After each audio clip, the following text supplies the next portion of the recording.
Assalamualaikum warahmatullahi wabarakatuh. Kawan-kawan Waalaikumsalam. semua, ibu dan bapak sekalian, dimanapun anda berada, di channel-channel yang menyiarkan acara press conference ini untuk pertama kalinya RRT, Roy, Rismond dan Tifa atau Dr. Tifa itu melakukan press conference bareng setelah ditunjuknya kuasa hukum baru pada tanggal 27 November.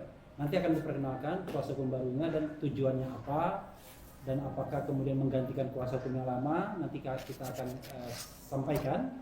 Tetapi ada beberapa concern, ada beberapa hal yang ingin disampaikan oleh RRT terkait tidak hanya perkembangan kasus yang sedang dijalani, tapi juga barangkali perkembangan sosial politik yang ada. Nah, kesempatan pertama ini saya berikan kepada siapa yang akan memulainya? Saya dulu, Mas Roy. Ya. Oke, dengan agenda soal terkait yang sudah disepakati. Ya, baik. Silakan. Bismillahirrahmanirrahim. Assalamualaikum warahmatullahi wabarakatuh. Waalaikumsalam. Ya, terkait tadi apa yang sudah dibuka oleh Mas Refli Harun, ya, saya ingin menyampaikan yang pertama yang paling penting adalah kami semuanya bersimpati dan mohon kepada Allah Subhanahu Wa Taala, Tuhan yang Maha Kuasa, agar para korban dari saudara-saudara kita yang sekarang sedang mengalami musibah di Aceh dan Sumatera bagian utara terutama, dan juga bagian Indonesia yang lainnya, itu mendapatkan cepat pertolongan dan juga ketabahan dan juga bantuan segera mungkin, ya, baik dari daerah maupun dari nasional. Dan sehubungan dengan concern kami juga, yang saya juga berharap pemerintah cepat tanggap, ya, kemudian untuk segera menggunakan segala macam daya, segala macam upaya yang ada. Misalnya kalau concern dari telematika, itu harusnya kita nggak perlu lagi, ya, harus ada orang pejabat tinggi nomor 2 datang, ya, sambil nyatet-nyatet dan dicatat aja ternyata kosong, nggak ada apa-apanya, ya, itu kan konyol sekali. Harusnya dengan teknologi itu kan bisa, ya, dengan teknologi misalnya early warning kalau ada musibah, kemudian penanganan yang cepat, meskipun sarana komunikasinya terputus, tapi kan banyak sebenarnya sarana yang wireless yang bisa digunakan. Jadi kami berharap betul, ya, tanpa perlu kemudian juga melakukan unjuk gigi sendiri-sendiri, ya. Ada yang manggul beras lah apalah, itu kementerian nggak mutu kayak gitu, ya. Kita juga menginginkan agar pemerintah pusat terutama kompak dan kemudian membantu semua saudara kita. Itu yang pertama. Yang kedua, sehubungan dengan kami, nanti akan dibacakan oleh Dr. Tifa, dan kami sekali lagi sebagaimana yang Anda lihat bersama, kami bertiga tetap solid dan utuh, ya, RRT ini, ya, gitu. Kalau ada orang-orang bicara ngomong ngemeng di luar, itu benar-benar hanya celotehan yang sama sekali tidak bermutu, ya. Kita tetap ada. Bahkan kami sekarang memiliki kuasa hukum yang baru yang ada di belakang kita semuanya ini, dan kuasa hukum ini akan saling memperkuat kuasa hukum kami yang sudah ada. Jadi ini sifatnya adalah bukan menggantikan tapi mempertambah. Jadi selain sudah ada kuasa hukum dari Prof Denny dan juga teman-teman dari alhamdulillah dari Muhammadiyah dan kawan-kawan, kita sekarang ada di bawah koordinator dari Pak Taufik, dan juga nanti akan dibacakan detailnya oleh Dr. Tifa. Yang ketiga yang ingin kami sampaikan, kami juga mengapresiasi Polda Metro Jaya yang sudah memeriksa kami pada tanggal 13 November yang lalu, dan kami nanti akan mengajukan nama-nama usulan untuk ahli yang nanti akan disampaikan dan juga saksi-saksi tambahan.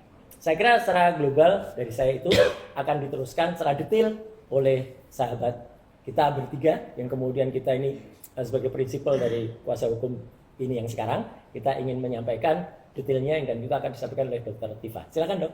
Ya. Soal apa? Mungkin Dr. Tifa pertama bicara dulu soal lengkap soal amunisi baru, ya. Ya. Silakan. Baik, bismillahirrahmanirrahim. Assalamualaikum warahmatullahi wabarakatuh. Waalaikumsalam. Ya, kami bertiga RRT, Roy, Rismond, Tifa, dengan senang hati mendapatkan tambahan amunisi baru, ya, dalam bentuk tim pendampingan oleh tim baru ini, yang sekali lagi perlu kami sampaikan bahwa tim ini tidak merupakan sebuah substitusi tim dengan tim yang sudah ada. Kami sudah didampingi oleh beberapa tim kuasa hukum yang sudah mendampingi kami selama 6 bulan perjuangan menjadi dikriminalisasi ini, dan untuk sekarang ini kita menambahkan kekuatan dengan tim baru, ya, yang secara detail akan saya sampaikan supaya semuanya juga jelas dan clear, ya. Jadi tim ini dipimpin oleh Triumvirat, Triumvirat ada 3 koordinatornya. Yang pertama adalah Bapak Dr. Muhammad Taufik, SHMH. Kemudian yang kedua adalah Bapak Jahmada Girsang, SHMH Cimet. Kemudian Bapak Dr. Refli Harun, SHMH LLM. Itu adalah triumvirat yang mengkoordinir dari semua PH, ya, penasihat hukum yang ada di dalam tim ini. Adapun nama-nama secara detail akan saya sampaikan, ya. Pertama adalah Bapak Jahmada Girsang, SHMH Cimet. Kedua Bapak Petrus Celestinus SH. Yang ketiga PS Jemi Mokolensang SH. Keempat Mulyadi SHMM MH SHMH. Kemudian Dr. Billy B. Matindas SHMH. Kemudian Joni Silalahi SH. Kemudian David Brian Kaniga SH. Kemudian Hizgia Miguel Abelardo SH. Kemudian Ahmad Wirawan Adenan SHMH. Kemudian Andika Dian Prasetyo SHMH. Dr. Muhammad Taufik SHMH. Dr. Refli Harun SHMH LLM. Dr. Fadli Nasution SHMH. M. Tony Suhartono SH. Aziz Anwar P. SHMH MM. Dan Ahmad Mihdan SH. Jadi inilah anggota keseluruhan dari tim kuasa hukum RRT yang baru, yang sekali lagi tidak mensubstitusi dari tim kuasa hukum yang sudah kami miliki secara bersama-sama maupun secara sendiri-sendiri. Jadi untuk diketahui saudara-saudara sebangsa dan setanah air sekalian, bahwa selama 6 bulan sejak kami dilaporkan oleh beberapa orang dari tanggal 30 April 2025, kami sudah didampingi oleh beberapa tim kuasa hukum. Ada tim kuasa hukum, tim advokasi anti kriminalisasi dan akademisi, kemudian ada tim penegak pembela keadilan, kemudian masing-masing dari kami, dari Mas Roy Suryo sendiri juga punya tim PH pribadi, saya sendiri juga punya tim PH pribadi, demikian juga dengan Bang Rismon Sianipar juga punya tim PH pribadi. Jadi itu, nah ini adalah tim terakhir yang mendampingi kami sejak kami ditetapkan sebagai tersangka, dan tim ini memperkuat, kemudian mengamplifikasi, mensinergi, membuat koherensi kepada semua tim yang lain, dan dengan demikian maka kami menjadi semakin kuat, ya, semakin strong, semakin teguh dalam tekad kami untuk melanjutkan perjuangan ini. Karena banyak sekali wacana atau berita yang bertebaran di luar sana yang mengatakan bahwa RRT ini bersedia untuk mediasi, negosiasi, dan kemudian melunakkan perjuangan kami atau bahkan menghentikan perjuangan kami. Ini kami jawab dengan tegas, tidak, ya. Kami sebagai akademisi, sebagai peneliti, itu tidak ada namanya ruang negosiasi dalam ilmu, ya. Ruang negosiasi dalam ilmu itu tidak ada. Dan karena itu maka kami butuh ada tambahan tim yang memperkuat dari bagaimana kami memperteguh perjuangan kami dari sisi kami sebagai akademisi dan peneliti. Kemudian itu untuk tim, kemudian saya tambahkan lagi, ya, apa yang sudah disampaikan oleh sahabat kami, Mas Roy, ya, bahwa kami saat ini juga sedang menyusun, ya, saksi adat chart, saksi yang meringankan kami, dan para ahli, ya, dan ahlinya ahli, bukan cuma sekedar ahlian atau ahli abal-abal malah gitu, ya. Jadi memang betul-betul kami sudah siapkan ahli yang memperkuat bidang telematika, ahli yang memperkuat bidang digital forensik, ahli yang memperkuat bidang kedokteran neuroscience, ya, dan insya Allah nama-nama itu bukan nama-nama yang kaleng-kaleng gitu, ya, bahkan yang sudah bereputasi internasional. Tetapi nama harus kami simpan, ya, bukan untuk kami sampaikan pada saat ini, begitu. Begitu juga dengan saksi-saksi yang memperkuat, yang menjadi saksi atas apa yang menjadi perjuangan kami. Kemudian yang ketiga adalah bahwa kami akan terus melanjutkan perjuangan ini, ya, tidak akan gentar sedikit pun. Apapun yang sudah kami upayakan dari sejak tanggal 15 April 2025 terus kami lanjutkan. Begitu juga dengan kami juga sudah berkomitmen kepada seluruh rakyat Indonesia bahwa kami akan membantu dari sisi akademisi, dari sisi ilmu terkait dengan riwayat pendidikan Gibran Rakabuming Raka yang kami sudah berkomitmen juga untuk menjadikannya sebagai sebuah kumpulan, ya, penelitian kami dengan dalam bentuk wujud buku yang kami namakan sebagai buku Gibran's Black Paper, ya. Dan itu menjadi komitmen kami dan akan segera kami realisasikan demi untuk rakyat Indonesia. Kemudian berikutnya adalah tentu saja kami sangat concern juga di luar dari apa yang sedang kami perjuangkan ini dari sisi penelitian yang sangat insya Allah sangat bermanfaat. Kami juga sekarang ini sudah mulai melakukan penelitian dan melakukan konsolidasi juga terkait dengan tragedi bencana besar banjir ya yang terjadi di Sumatera ya. Dan kami nanti akan memberikan sumbangsih ya itu dalam bentuk keilmuan kami ya seperti yang tadi sudah disampaikan oleh Mas Roy ya. Jadi kami bertiga ini kan memang memiliki ilmu yang insya Allah layak untuk kami sumbangkan kepada bencana Sumatera. Misalnya dari sisi mitigasi kita bisa melakukan Mas Roy dan Bang Rismo nanti akan membuat mapping ya secara digital early warning health surveillance-nya. Jadi titik-titik mana yang memerlukan apa dan sebagainya itu nanti dengan mudah akan kita lakukan analisis dan kemudian bagaimana kita akan menyajikan ini kepada pihak-pihak yang terkait ya pemetaan, kemudian ada laporan real time, integrasi antara badan-badan yang terkait dan sebagainya. Kemudian dari sisi ilmu saya, ilmu kedokteran ya, saya kan basically-nya adalah seorang epidemiologis ya, tentu saja ini adalah bagian dari saya yang perlu mulai dengan sekarang itu betul-betul harus segera dilakukan, bukan hanya sekedar restorasi infrastruktur, restorasi fisik, tetapi apa yang terjadi adalah pandemi post bencana, pandemi pasca bencana, dan ini akibatnya kalau tidak segera dilakukan prevention dan antisipasi akan sangat mengerikan bagi penduduk Sumatera secara keseluruhan.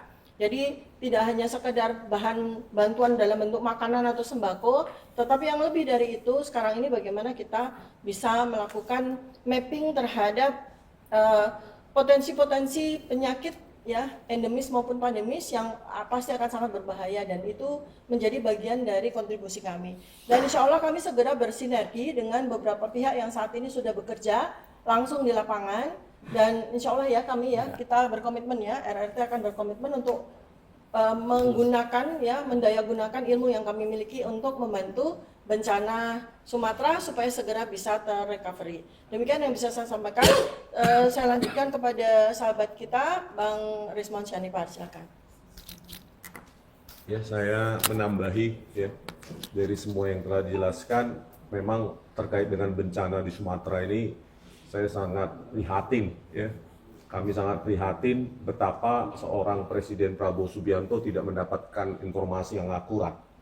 Ya, padahal teknologi yang sudah sangat lama seperti dynamic images berbasis database seharusnya sudah bisa dipakai oleh Pak Prabowo Subianto untuk secara update day to day untuk menentukan dinamika setiap patches atau images, jahitan image dari satelit yang seharusnya itu sudah di ruang kontrol dari Pak Prabowo Subianto. Tapi melihat kondisi sekarang ternyata di RDP di komisi berapa itu dengan Menteri Kehutanan justru yang digunakan adalah static images ya, static images yang tidak berbasis database. Nah ini bagaimana ya teknologi kita sudah sangat usang padahal luas wilayah Indonesia itu yang berpotensi bencana maupun diserang oleh negara lain itu sangat besar. Oleh karena itu kita akan membantu ya Pak Prabowo Subianto untuk menerapkan keilmuan kita di bidang itu sehingga Presiden Prabowo Subianto bisa membuat keputusan based on dynamic data bukan static data gitu ya. Terus terkait berikutnya kita akan mempelajari secara mendalam ya bagaimana dan membuktikan ya bagaimana Joshua Sinambela dan Andi Aswan itu memanipulasi citra dengan teknik teknik rekayasa yang bernama image registration.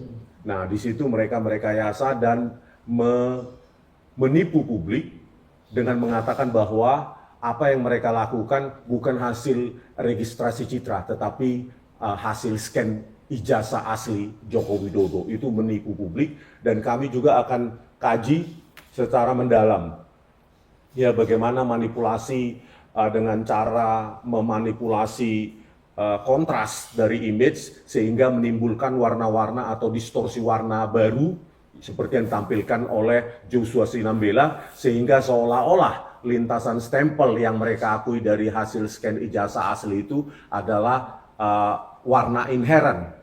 Padahal itu adalah warna baru akibat memanipulasi rentang kontras. Kontras itu nilai minimal dengan nilai maksimal dari nilai-nilai intensitas pada piksel.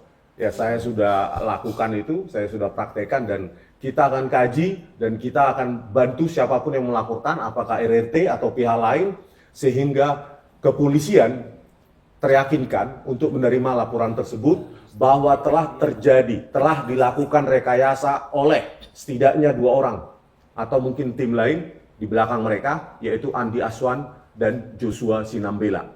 Begitu tambahan dari saya. Ya, kawan-kawan semua, ibu-ibu sekalian, itu dari RRT atau Respon dan Dr. Diva. Mudah-mudahan kebersamaan ini terus menerus. Nanti rencananya akan ada RRT update 4 minggu sekali. Ada yang mau ditambahkan? Tapi nanti aja ya, mungkin. Ini session khusus. Ya, jadi soal-soal lain nanti akan kita sampaikan pada press conference. Oke. Itu saja, mudah-mudahan baik semuanya dan diridhoi oleh Allah Subhanahu wa taala. Amin. Wassalamualaikum warahmatullahi wabarakatuh. Waalaikumsalam.